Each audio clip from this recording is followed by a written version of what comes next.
అనంతపురం దేవాదాయ శాఖలో పనిచేస్తున్న దేవాదాయ శాఖ assistant commissioner Mallikarjuna Prasad ACB వలకు చిక్కాడు.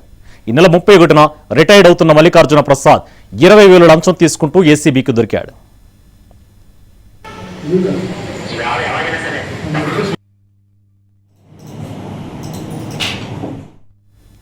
పుట్లూరు మండలం రామలింగేపల్లిలో గుడి నిర్మాణం కోసం తిరుమల తిరుపతి దేవస్థానం ఆధ్వర్యంలో శ్రీవాణి ట్రస్టు ద్వారా 10 లక్షలు మంజూరయ్యాయి. మంజూరైన 10 లక్షలలో ఒకసారి 5 లక్షలు, ఇంకోసారి 3 లక్షలు విడతల వారీగా డబ్బులు డ్రా చేశారు. మిగిలిన 2 లక్షల రూపాయలను డ్రా చేయడం కోసం అసిస్టెంట్ కమిషనర్ మల్లికార్జున ప్రసాద్ ఆలయ కమిటీ చైర్మన్ వెంకటరామిరెడ్డిని 25,000 లంచం డిమాండ్ చేశాడు.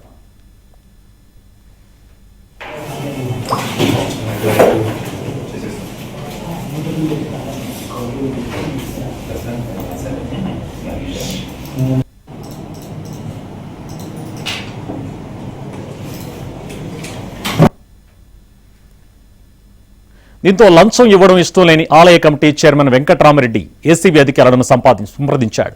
అందులో భాగంగా అనంతపురంలోని హెచ్ఎల్సీ కాలువ పక్కన ఉన్న దేవాదాయ శాఖ కార్యాలయంలో వెంకటరామిరెడ్డి నుంచి 25,000 లంచం తీసుకుంటున్న అసిస్టెంట్ కమిషనర్ మల్లికార్జున ప్రసాద్ని రెడీ హ్యాండెడ్గా ఏసీబీ అధికారులు పట్టుకున్నారు. ఈ రైడ్స్ లో ACB DSP Prasad Reddy, CI Hamid Khan సిబ్బంది పాల్గొన్నారు.